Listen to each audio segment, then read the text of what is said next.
안녕하십니까. 정통경매 사례분석 정경사 TV에 오신 초기 채널이지만 많은 관심 보여주신 구독자 여러분 깊은 감사드립니다. 방문자 여러분도 크게 환영합니다. 특히 해외에서 우리 교포들이 리턴홈 고향에 대한 향수로 보시는 분들이 많은 것 같은데 서로 옛날에 펜팔 하듯이 서로 소식도 주고받고 댓글로 주고받고 관심 표명하시기 바랍니다. 자, 오늘 물건 로드뷰로 받고 위치가 지하철역 보람의 삼성 아파트입니다. 신대방 상거리역 7호선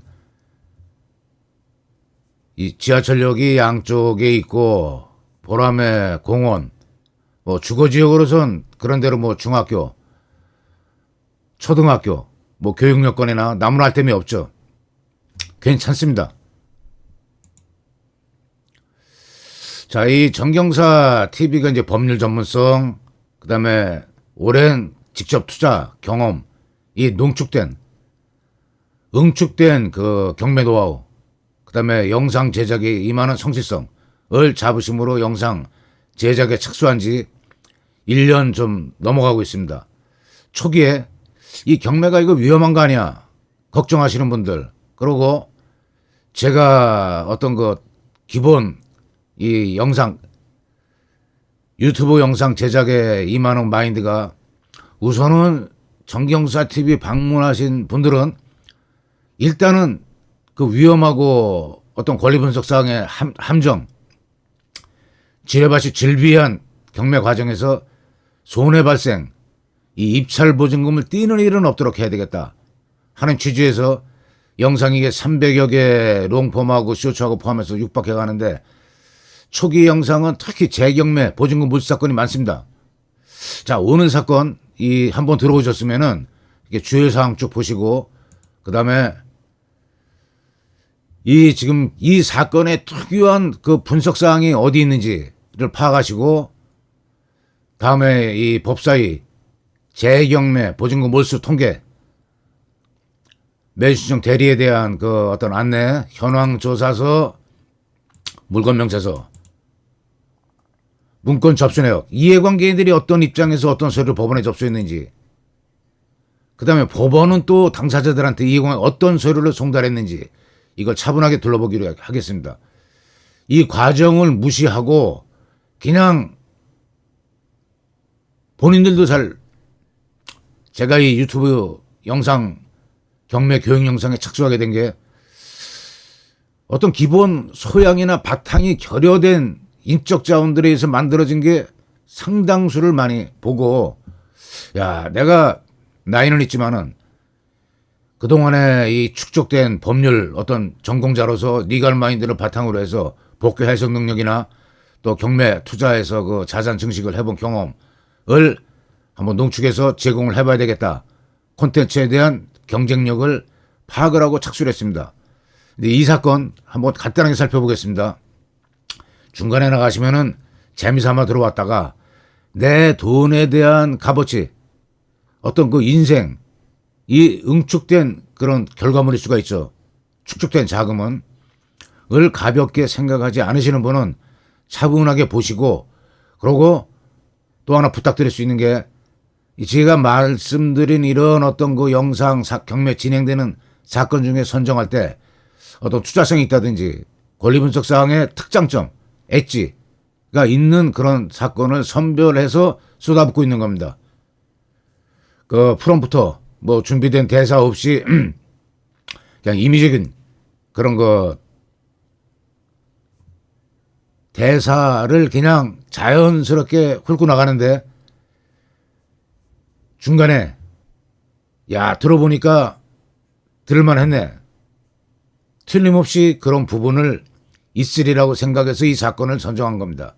그렇게 느끼시면은 다른 거 필요 없습니다. 그냥 나가지 마시고 구독, 좋아요, 알림 정도는 기브 앤 테이크로 요구하는 거 그거밖에 없습니다.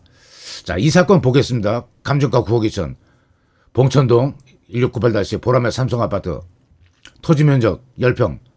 이런 걸 볼 때 아파트니까 땅은 있겠지. 아닙니다. 대지권 상당히 중요할 수 있습니다. 그리고 배당요구 종기일 하나도 중요하지 않은 게 없습니다. 배당요구 종기일은 어떤 그 임차인이 전입으로 해서 대항력 생기고 그다음에 학점일자 받아서 우선 변제력 확보가 되고 권리 주어졌으면 행사를 해야 될 거 아닙니까? 행사해야 되는 날짜가 7월 3일까지입니다. 잘 기억하시기 바랍니다. 청구 금액 이것도 중요하죠. 왜? 9억 2천이나 되는 아파트가 경매 신청 채권 금액이 2억 4천 정도밖에 없다. 그러면은 우리 역지사지 입장 밖으로는 이 소유자 채무자는 일반 매매할 수도 있고 안양 저축은행에서 경매 신청을 했는데 다른 저축은행으로 갈아타면서 대변제시켜서 경매를 취소.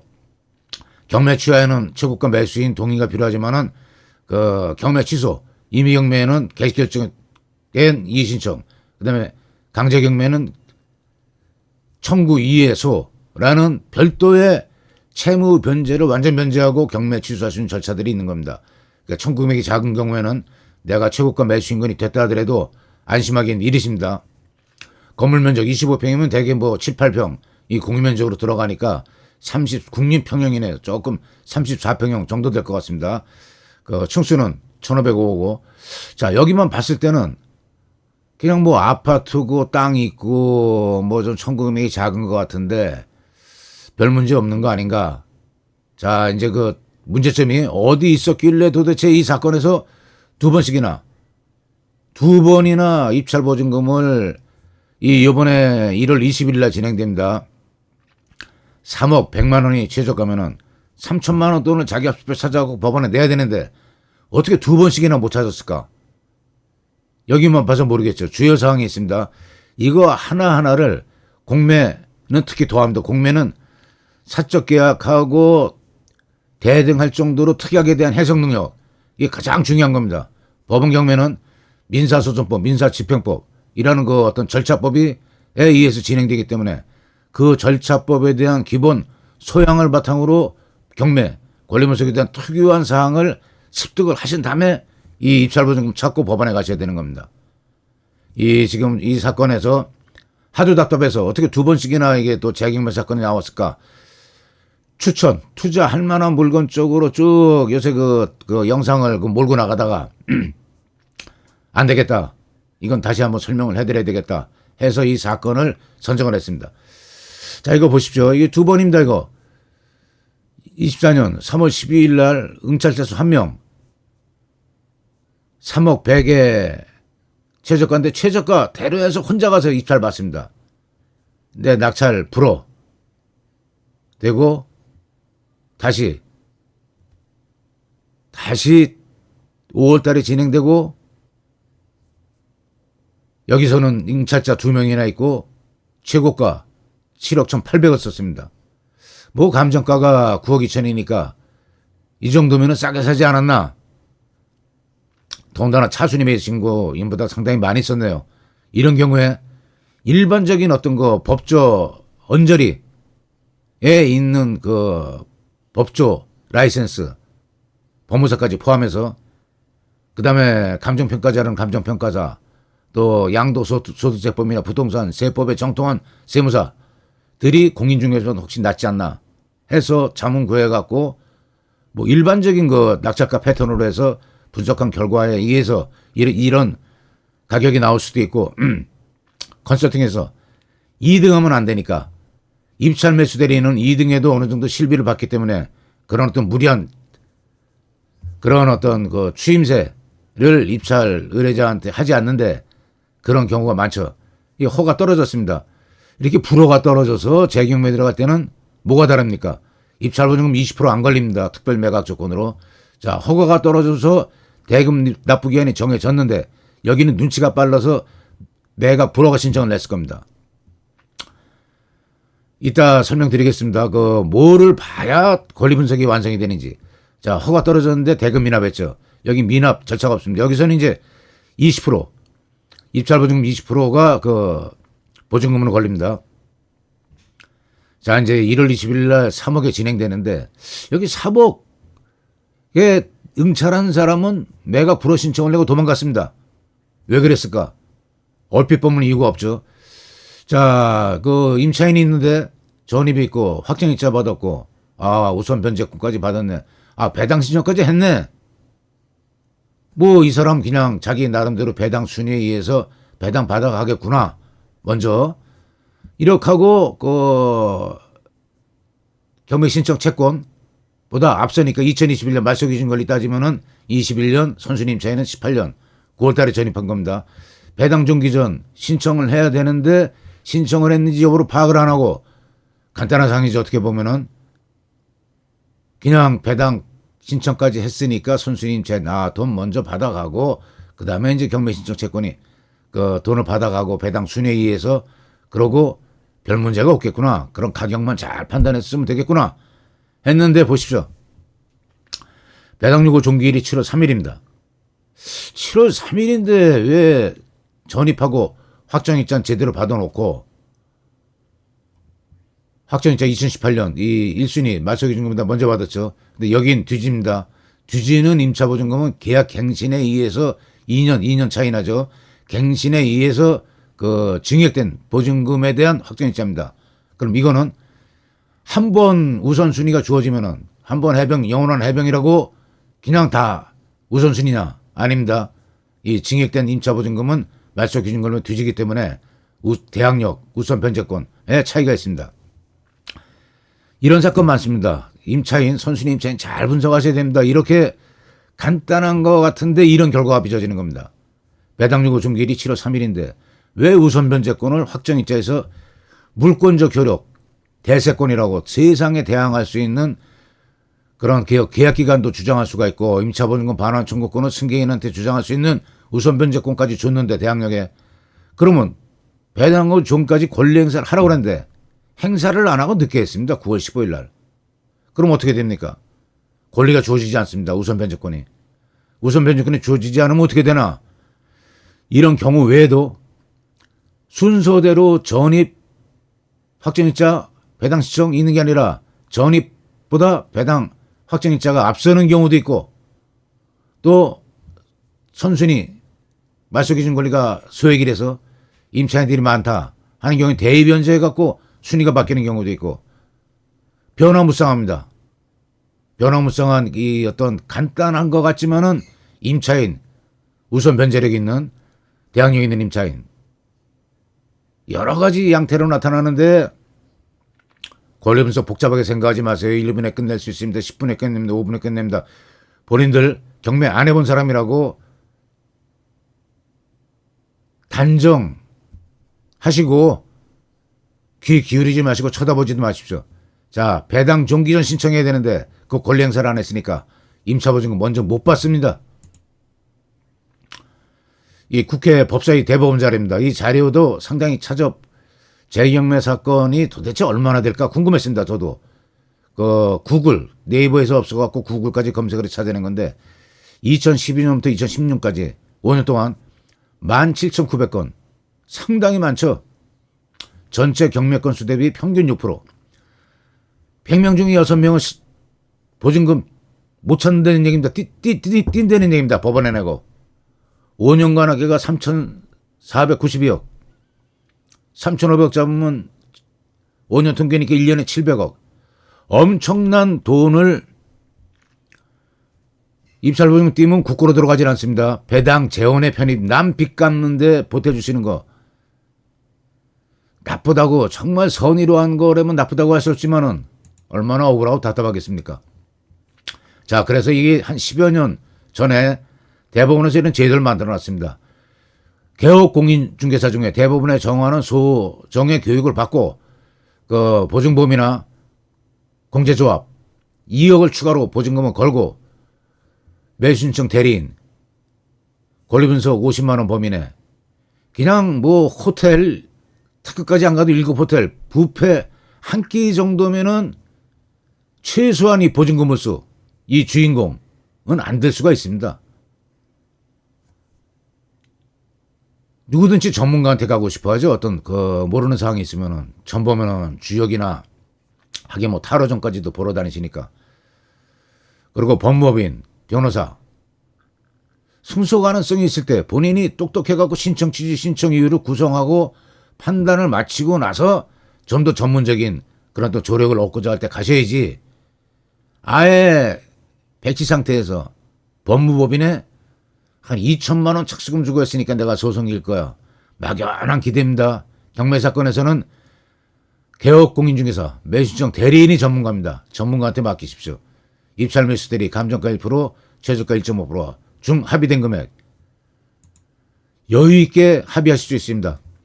현황조사서입니다. 아까 봤지만은 이 본건은 현황조사서 이 법원 직원이 현재 나가서 점유 상태, 점유자 등 조사하고 전입세대 열람, 외국인 체류에 관한 서류 해갖고 기록한 문서입니다. 본건에서 중요하지 않기 때문에 너무 물건 명세서에 딱 기록해놨습니다. 이게 그 배당 요구를 했으나 손수인 임차인이 보증금에 대해서 배당을 받지 못할 시에는 임차인, 잔액이 매수인에게 우리 최고가 매수인거인에게 인수됨을 주의하기 바랍니다. 노란색으로 돼 있어 잘 안 보일지 모르겠지만은 현황조사서는 경매 개시 결정일 일주일 내지 2주일 사이 작성돼서 이해관계인한테 열람에 제공되고 물건 명세서는 입찰기일 일주일 전에 물건 변동이 있으면 변동된 사항을 기록을 해서 열람에 제공하게 되어 있습니다. 이렇게 다 주의까지 줬는데 아까 공매 마찬가지라고 그랬죠. 이런 게 있으면 주의하십시오. 근데 당신이 주의 안 했잖아. 그러고 나 이거 몰랐는데 보증금을 내가 내야 됩니까?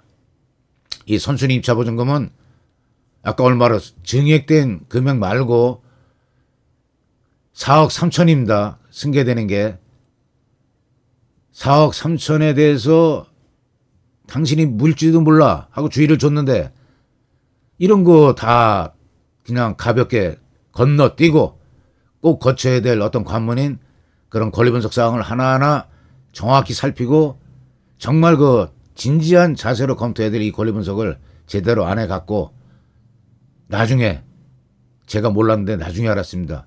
아까 먼저 그 매각 불허결정 난 경우에는 매각 결정 경매 기일하고 매각 결정이라고 일주일 사이 있죠. 그 사이에 그래도 다행히 경매 기록 이래는 매수 신고인이 돼야만이 그 이해관계인 지위에서 열람할 수 있는 경매 기록을 열람하고 이걸 찾아내고 불허 신청을 낸 겁니다. 다행이죠. 돈 찾아갔으니까.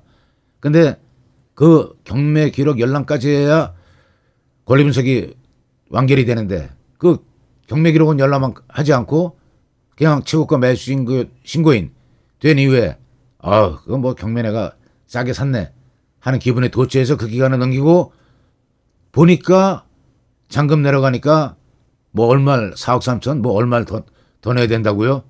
따져봤자 소용없는 겁니다. 자, 문건 접수 내역.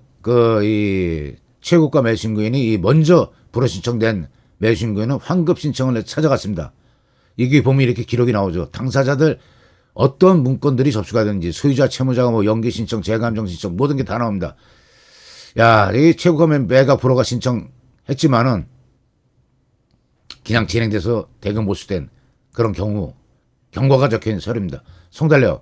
그럼 법원은 또 어떤 서류를 당사자한테 보냈나? 이것까지 보셔야 어떤 히스토리가 완결이 되는 겁니다.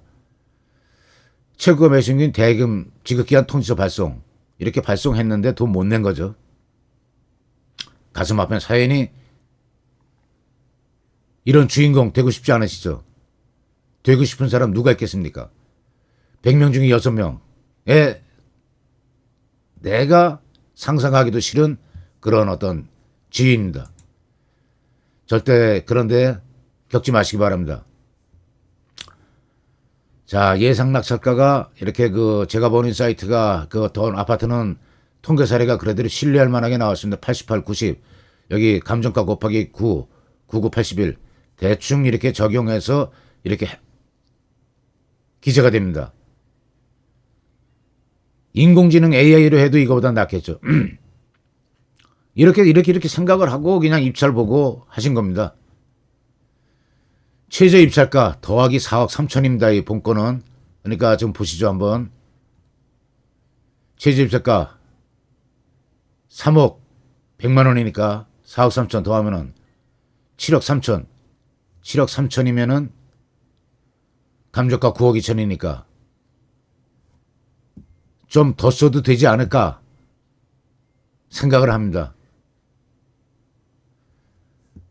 현지 인접 부동산 중개사 사무실 가서 급매물 수배해 보시고 급매물이 이 경매 물건 내가 생각한 최저가보다 싼 게 있다. 그럴 경우에는 좀 더 여유 있게 쓰시고, 그러고 나서 만약 최고가 매수인근이 못됐다 하는 경우에는 급매물 나온 거 사겠다 하는 여유 있는 마음으로 입찰가 정하시고 입찰에 응하시기 바랍니다. 다시 정경사TV에서 진지하게 부탁드립니다. 권리분석 절대 소홀히 하지 마십시오. 내 돈 값어치가 뛰는 돈입니다. 뛰는 돈 3천만 원, 4천만 원, 5천만 원. 뭐 70억, 80억이면 억 단위입니다.